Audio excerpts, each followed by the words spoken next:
on the other side of the flood in old time, even Terah, the father of Abraham, the father of Nahor. Now, the other side of the flood is not talking about Noah's flood. It's talking about when they left from Egypt into the wilderness. That's what that flood is talking about. Go ahead. Right. It says, even Terah, the father of Abraham, the father of Nahor, and they served other gods. And they serve other gods. What gods did they most likely serve? Them Canaanite gods that Esau's serving today. When they have their little secret meeting, like they had their little secret gathering over there in Sonoma County, the Bohemians. They're still over there. They're going to be there for the last 2 weeks of July. All right? Go ahead. Back in Genesis 11 and 31. And Terah took Abraham his son and Lot the... Yeah, because this guy Boner, they were negotiating about what's going to happen on August 2nd, whether they're going to default on their debt or raise the ceiling or whatever. And all of a sudden, this guy Boner just disappeared. Now he probably hopped on the plane and went. They probably said, "Get Boner, get your ass over here to the Bohemian Grove, right?" Because I wonder if I'm going to see him this week. Because most likely he's over there at the Bohemian Grove. Whether he went over there for a little while or he going to be over there to do what they do, which they pop each other. You know, they pop them little young guys and shit, them Edomite waiters and shit, and some of them jakes. They get real freaky over there. Go ahead. Faggy, real faggy. Some real faggoty shit goes on over there. Even Nixon said that. He said, "You know the quote. You know the quote. Give me the quote, brother." Oh yeah. Nixon. He said it's the most goddamn faggy thing I ever saw. He's talking about because he went there in '67. Because there's a picture of Nixon and Reagan and I think Ford was in there too. So he went to the Bohemian Grove, so he had first-hand knowledge of it. That's why he made that statement. It's the most goddamn faggy thing I ever saw.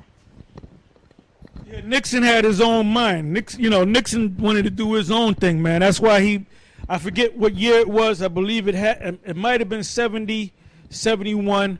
If you go, I believe it was in the Daily News. I'm almost positive it was in the Daily News, but if you go to your local library and you go to your microfiche machine and you go back to around 70, 71 and you take time to look at it, you can actually find that article in the paper. And I think he took out a big spread on one of the pages and he put the all-seeing eye with the pyramid. And I actually saw it when I was a kid, and the all-seeing eye, and he said, "I trust in myself." And shortly after that, they set his ass up and he got impeached. But they always respected the guy. That's why they didn't kill him. They had a lot of respect for that dude. He wasn't an idiot like these idiots today. I mean, this guy had his own mind. All right? Go ahead. And he said what he had to say about the Bohemian Grove. You don't say such things like that. But he said what the hell he had to say. He said that's the most faggotiest goddamn whatever the hell he said. All right? Basically, he didn't like being around them faggots. Go ahead. Genesis 11:31. And Terah took Abram his son and Lot the son of Haran his son's son and Sarai his daughter-in-law his son Abram's wife, and they went forth with them from Ur of the Chaldees to go into the land of Canaan. And they came unto Haran and dwelt there. And the days of Terah were 205 years, and Terah died in Haran. Genesis 12:1. Now the Lord had said unto Abram, Get thee out of thy country, and from thy kindred, and from thy father's house. Oh, and I also want to say this. When you go back to Genesis, the 6th chapter, men were living to be 800, 850, 900. Methuselah lived to be 969. I think Noah lived to be 950. Now, Terah lived to be what? 251 years? You just read it. 251 years? 205 years. I'm sorry, 205 years. Now you notice in Genesis, the 6th chapter, the Most High brought the time span down from 900 and change to 120 years. But now he lived to be 205. So it wasn't like the Most High said, okay, the next generation, they're just going to live to be 120. Some of them lived to be 200, but gradually they went down to 129. It wasn't no, and when the Most High says things, it's not always exact. When he says 120, some of them lived to be 120, 110, 125, 130, as evident in Terah living to be 205. All right, go ahead. Genesis 12:1. Now the Lord had said unto Abram, Get thee out of thy country, and from thy kindred, and from thy father's house, unto a land that I will show thee. And I will make of thee a great nation, and I will bless thee, and make thy name great. That great nation is the nation of Israel. Go ahead. And thou shalt be a blessing, and I will bless them that bless thee, and curse him that curseth thee. And in thee shall all families of the earth be blessed. Now all families of the earth being blessed is talking about the families of the nation of Israel. That line is Abraham, Isaac, and Jacob. Go ahead.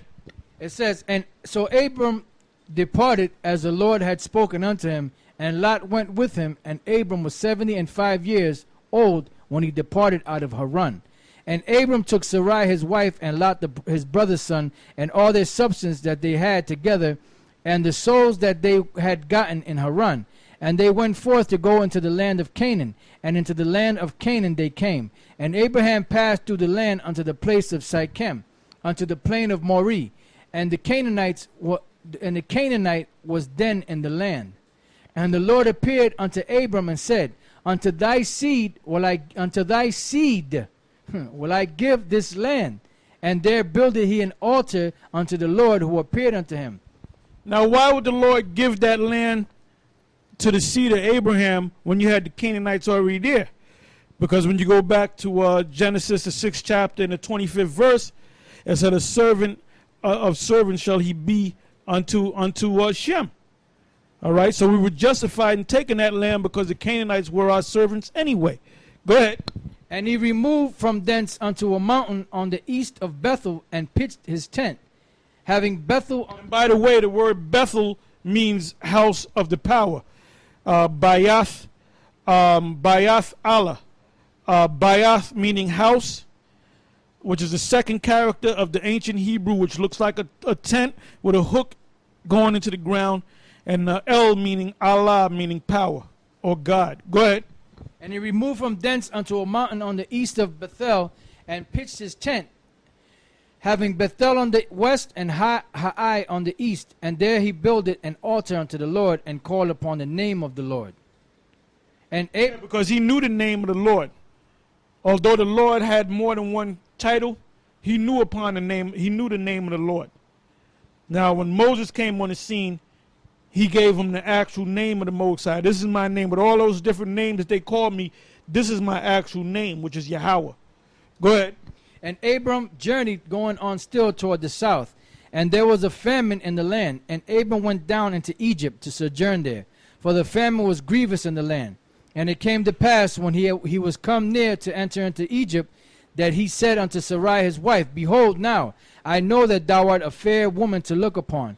Therefore it shall come to pass, when the Egyptians shall see thee, that they shall say, This is his wife. And they will kill me, but they will save thee alive. Say, I pray thee, thou art my sister, that it may be well with me for thy sake, and my soul shall live because of thee. And it came to pass that when Abram was come into Egypt, the Egyptians beheld a woman, that she was very fair. The princes also of Pharaoh saw her, and commended her before Pharaoh, and the woman was taken into Pharaoh's house. And they were all, remember, they were already up in age, man. Go ahead. And he entered, and he entreated Abram well for her sake. And he had sheep and oxen and he-asses and men-servant and maid-servant and she-asses and camels. And the Lord plagued Pharaoh and his house with great plagues because of Sarai, Abram's wife. And Pharaoh called Abram and said, What is this that thou hast done unto me? Why didst thou not tell me that she was thy wife? Why saidst thou, She is my sister, so I might have taken her to me to wife?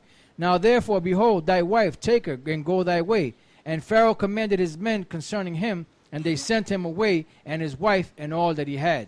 Genesis 13:1. And Abram went up out of Egypt, he and his wife, and all that he had, and Lot with him, into the south. And Abram was very rich in cattle, in silver, and in gold. Yeah, that's why I said one of them a couple of shows that if you got the money, get you some silver and gold, not because it's going to preserve you in the last days, but when these prices, when hyperinflation starts coming into play, then you can convert that gold and silver for the meantime. But that gold and that silver is not going to save you. So what's real riches? Cattle,